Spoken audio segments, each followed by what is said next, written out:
अब बीएसपी क्या करना चाह रही है, बीएसपी के बारे में ही हम चर्चा करेंगे कि बीएसपी जिस तरह से चुनाव लड़ रही है, 2024 के चुनाव में भी उनकी 0 सीट आई है, तो क्या रणनीति अब बीएसपी बना रही है। तो उत्तर प्रदेश के अंदर भी 10 सीटों पर उपचुनाव होने वाले हैं, ये आप सभी जानते हैं। तो हम आपको बता दें कि बीएसपी की राष्ट्रीय अध्यक्ष मायावती जी एक परीक्षण कर रही है, क्योंकि आपने देखा कि बीच में पीछे उपचुनावों में बीएसपी चुनाव नहीं लड़ रही थी, उससे पहले चुनाव लड़ती थी उपचुनाव, लेकिन अभी कई चुनावों में बीएसपी ने अपने प्रत्याशी ही नहीं उतारे हैं, लेकिन अब प्रत्याशी उतार रही है और उत्तर प्रदेश की 10 सीटों पर भी वो अपने कैंडिडेट, अपने प्रत्याशी उतारेगी बीएसपी। और बीएसपी जहाँ तक हमें पता है, हमें जानकारी है या हम अंदाज़ा लगा सकते हैं कि बीएसपी किसी के साथ भी गठबंधन नहीं करेगी उपचुनाव के अंदर और अकेले चुनाव लड़ेगी, एक परीक्षण करेगी, अपनी ताकत को देखना चाहेगी कि उपचुनाव में हम पूरी मेहनत करते हैं, क्योंकि आकाश आनंद उत्तराधिकारी दोबारा से बना दिए हैं, राष्ट्रीय कोऑर्डिनेटर वो बन गए हैं, 10 सीटों पर वो मेहनत करेंगे, प्रचार प्रसार करेंगे। तो बीएसपी के राष्ट्रीय अध्यक्ष मायावती जी एक रणनीति लेकर चल रही हैं कि इन उपचुनाव में लड़ा जाएगा, प्रत्याशी उतारे जाएंगे और इसमें पूरी मेहनत की जाएगी। और एक परीक्षण हम ये करेंगे कि कितनी सीटें हम जीत सकते हैं, या सीट नहीं जीतते तो कितना वोट हमें मिल सकता है, कितनी मेहनत करने की हमें ज़रूरत है। ये परीक्षण शायद बीएसपी करने वाली है। और अभी 13 सीटों पर जो चुनाव है उसमें भी बीएसपी अकेले चुनाव लड़ी, जिसमें बीएसपी को कोई सीट नहीं मिली, बल्कि एक सीट का नुकसान हो गया मंगलौर में। तो उपचुनाव में बीएसपी ऐसा कर सकती है। उसके बाद बीएसपी की एक बड़ी रणनीति ये भी है कि बीएसपी विधानसभाओं के जो चुनाव आएंगे, जो अब होने वाले हैं 24 के अंदर या 25 में भी होने वाले हैं, बिहार, दिल्ली, कई राज्यों में होंगे, तो उसकी रणनीति लेकर अलग चल रही है।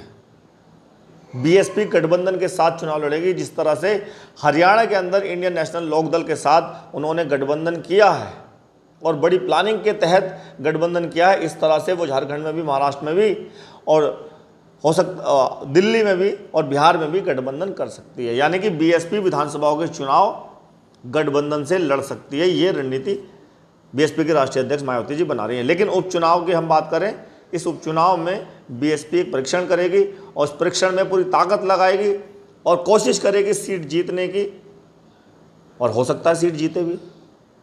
अकेले अपने दम पर चुनाव लड़ेंगी तो हो सकता है सीट जीत भी जाए, लेकिन ये परीक्षण है।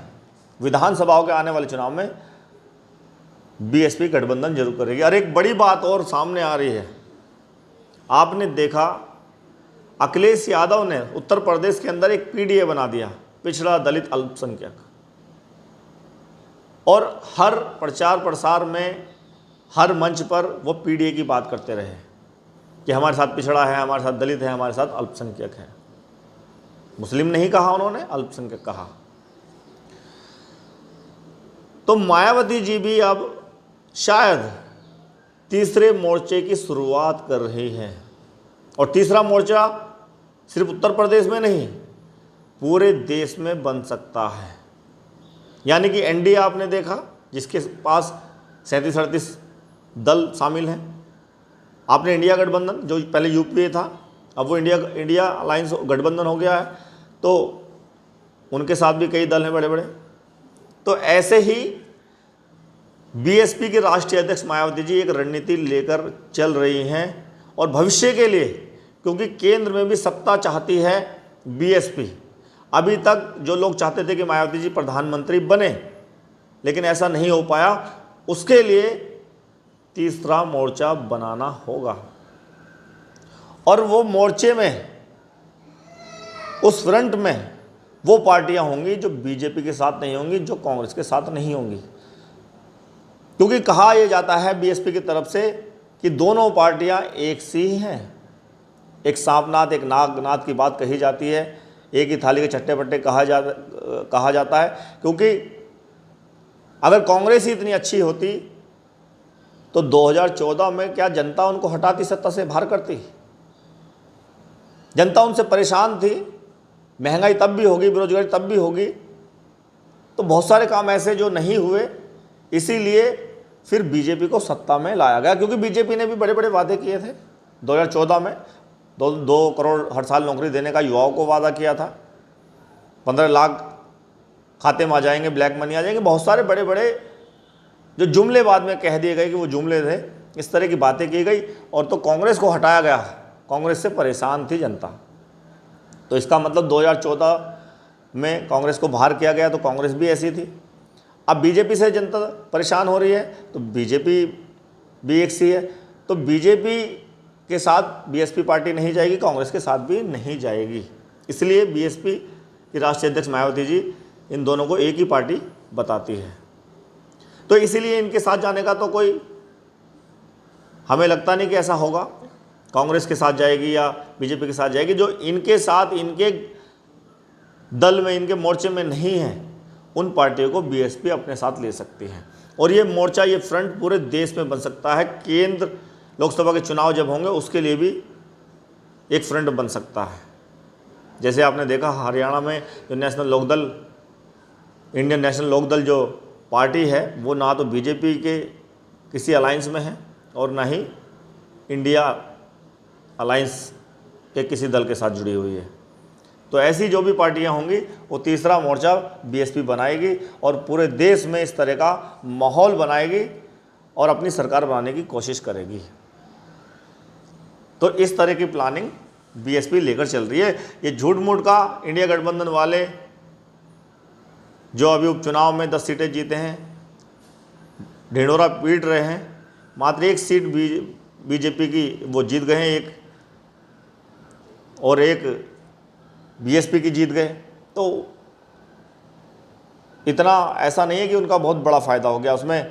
पश्चिम बंगाल में तो वैसे भी ममता बनर्जी जो है वो उनका गढ़ है, वहाँ तो वो वैसे ही जीते, तो 4 तो सीट ममता बनर्जी जीत गई, 4 कांग्रेस जीत गई, डीएमके जीत गई। इस तरह से ये 10 सीटें जीते हैं। और देखिए क्या इंडिया गठबंधन वहाँ नहीं चला, बिहार के अंदर वहाँ एक निर्दलीय प्रत्याशी जीत गया। तो यानी कि व्यक्तिगत रूप से जो अच्छे प्रत्याशी होते हैं, अच्छे लोग होते हैं, मानवतावादी लोग होते हैं, ज़मीन से जुड़े हुए होते हैं, जनता उनको पसंद करती है, चाहती है उनको। इसलिए निर्दलीय प्रत्याशी का जीतना मैं मानता हूँ सबसे बड़ी बात है। कितने भी बड़े से बड़ा नेता किसी भी पार्टी से जीता हो, कितने लाखों वोटों से किसी पार्टी से जीता हो, लेकिन जो निर्दलीय प्रत्याशी अगर कोई जीता है, एक एनडीए के होते हुए भी और इंडिया के होते हुए भी कोई प्रत्याशी जीत जाता है निर्दलीय है, तो बहुत ही बड़ी बात है। ऐसे प्रत्याशियों की ज़रूरत है, ऐसे लोग ही नेता बनते हैं अच्छे, जो जनता का साथ देते हैं। चलिए देखते हैं क्या होता है, लेकिन आने वाला समय बीएसपी के लिए गठबंधन जो बीएसपी कर रही है वो फ़ायदेमंद हो सकता है। और तीसरा मोर्चा अगर बनेगा तो ये, क्योंकि लोगों की मांग भी है इस तरह की कि किसी के साथ गठबंधन में जाने की ज़रूरत नहीं है। बीएसपी के नेतृत्व में, मायावती जी के नेतृत्व में एक तीसरा फ्रंट बनना चाहिए। छोटी छोटी पार्टियों को, बहुत सारी ऐसी पार्टियां बहुजन समाज की, उन सबको एक आना चाहिए। और 85% लोग जो चाहते हैं कि बहुजन समाज का हित हो,